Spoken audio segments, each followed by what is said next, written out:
Magandang araw mga kaibigan. Nako mga kaibigan, mainit itong pag-uusapan natin. Alam nyo po mga kaibigan, matindi pala ang haharapin ni Marcoleta dahil hindi lang kulong at posible pa siyang masibak sa pwesto dahil sa umano'y kabulastugan sa kanyang sose.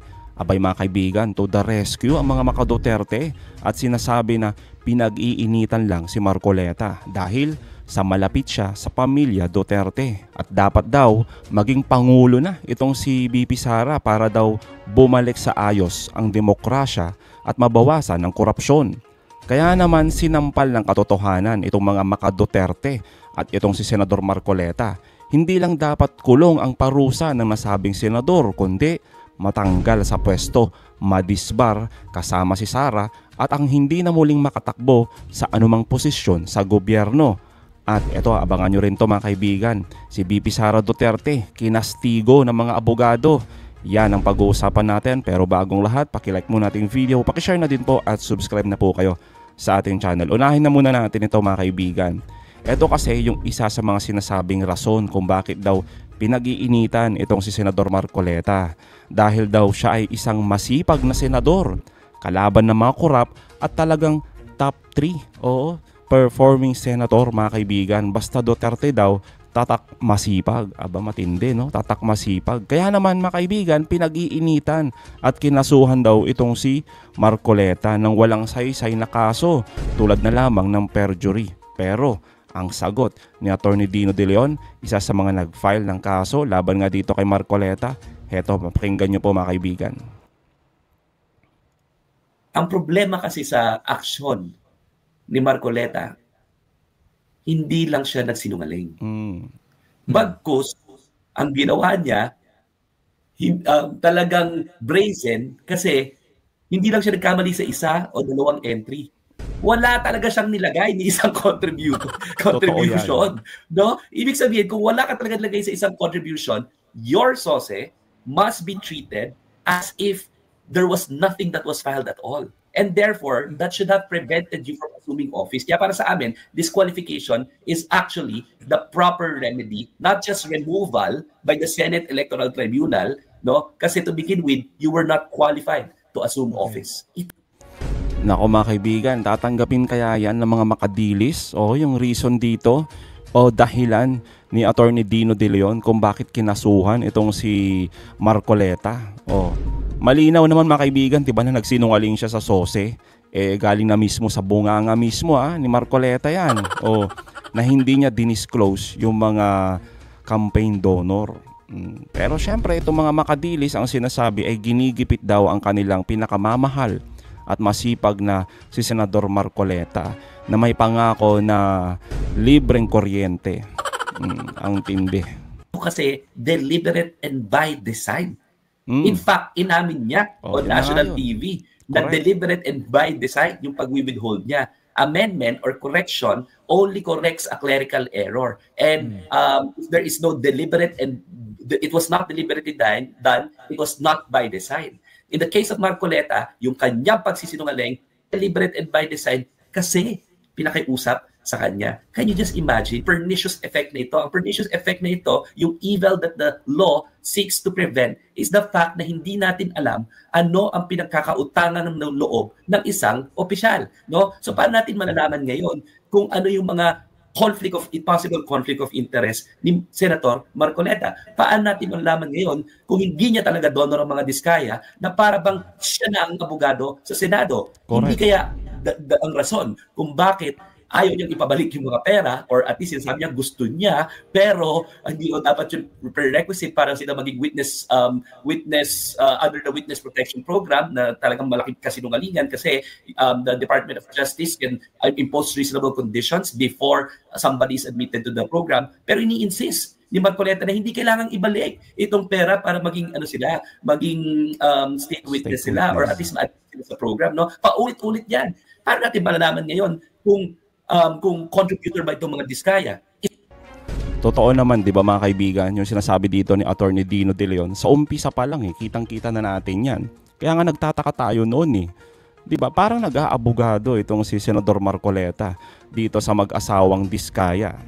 Tapos mga kaibigan, gusto naman ng mga Diskaya na ibalik kahit papano yung mga ninakaw nila, pero eto si Marcoleta humarang, 'di ba? Handang humarang at ayaw ipabalik yung mga ninakaw kasi nga daw wala yan sa batas.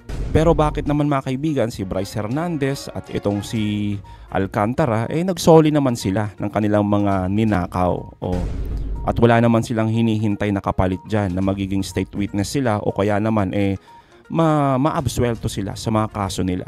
Isa ba sila doon sa kanyang mga kaibigan na matatalik na nag-donate, na nakiusap, na wag i-disclose ang pangalan? We will never know. Correct. Because Marcoleta actually lied under oath. Malinaw naman kasi mga kaibigan, di ba? Yung dahilan kung bakit kinasuhan at dapat makulong at matanggal sa pwesto si Senador Marcoleta.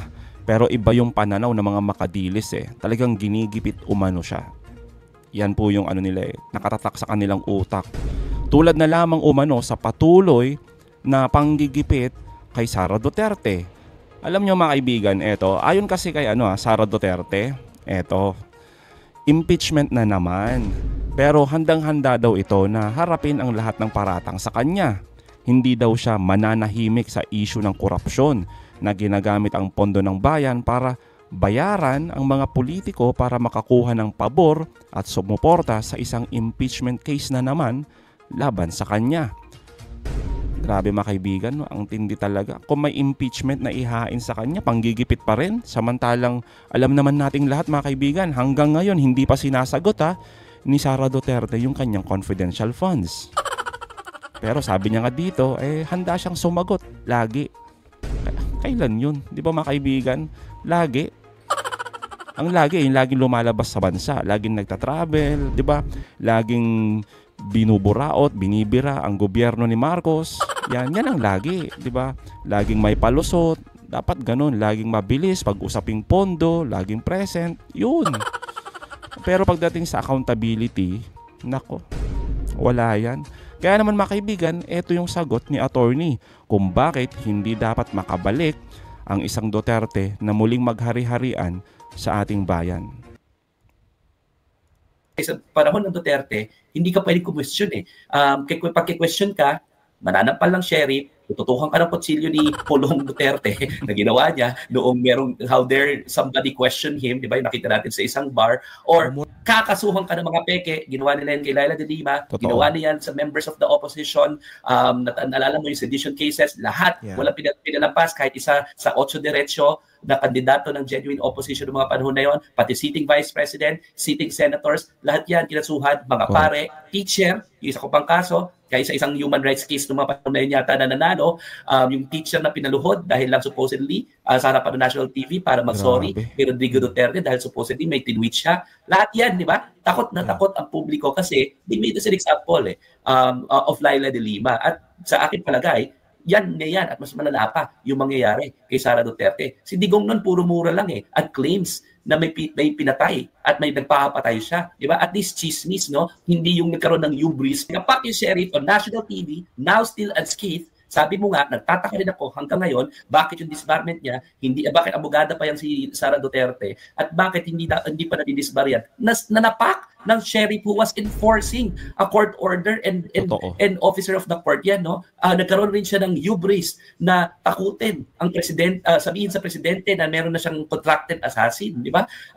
Pati ng first lady, pati ng speaker of the house, no? Pero nandiyan pa rin, nakaupo, no? Otherwise, I don't know if our democracy can still handle another Duterte, no? So, alam naman natin, work hard dapat tayo para sa ating demokrasya, pero isa sa pinakamasamang opisyal na nakita ko sa aking buong buhay at sa aking pag-aaral ng batas. Ibig sabihin naman po, both international law at domestic law, tumingin po kami ng iba't ibang mga leader at forms of government at iba't ibang mga desisyon sa iba't ibang lipunan. Isa po sa pinakamasamang klaseng kandidato at tao at leader nakita ko yung nananapak ng sheriff na nag-enforce ang court order. Yan po ay napakasama sa ating demokrasya.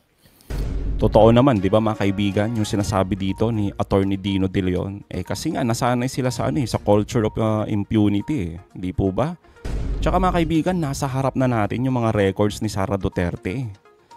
Kung ang bansa natin naghahanap ng malinis, matatag at walang bahid ng korupsyon, abay napakaraming dahilan bakit hindi natin piliin itong si Sara Duterte bilang susunod na Pangulo. Hindi po ba? Tulad na lamang ngayon, yung usapin ng impeachment. Lehitimong issue po yan. Pero pilit nilang nililihis, ginagaslight ng mga maka-Duterte na ginigipit lang daw itong si Sara Duterte, di ba?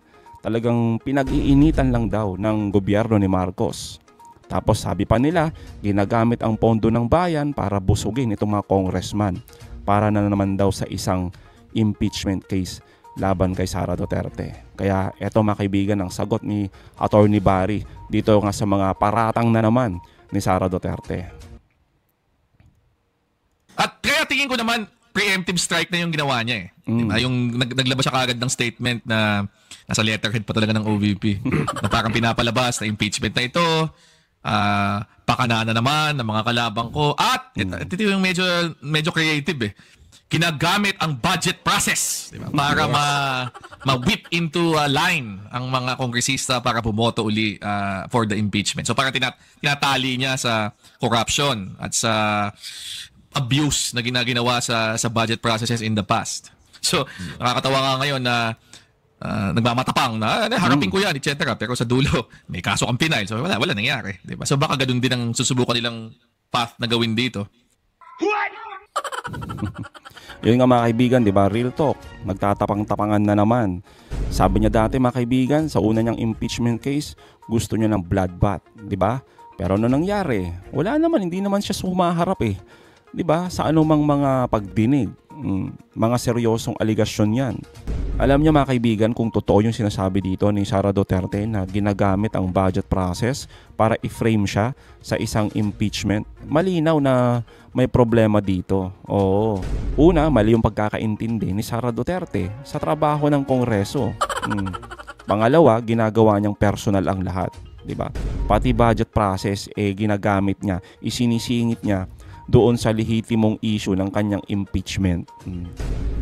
Kung may tanong kasi mga kaibigan sa confidential funds o paggamit ng budget, hindi yun pagbabalak di ba, ng impeachment, kundi lehitimong pagsusuri talaga sa ginagawa niya. Di ba, kung saan ba napunta yung mga pera na yan na kailangan niyang sagutin. Pero every time na lang na may tatanungin sa kanya, abay ang sagot, ginigipit. Ibang klase, di ba mga kaibigan? Kung ganun na lang, kung ang bawat pagtatanong sa pondo ay tatawagin niyang impeachment plot, o di ba, planado na naman. Ibig sabihin ba nito, ayaw niya ng transparency? O, di po ba? Ang pahayag po kasi ni Sara Duterte ay isang pagtatangkang gawing personal ang isang lehitimong proseso. Yan po yung patunay dyan. Pilit nilang ipinapakalat yung gusto nilang naratibo na papabor sa kanila.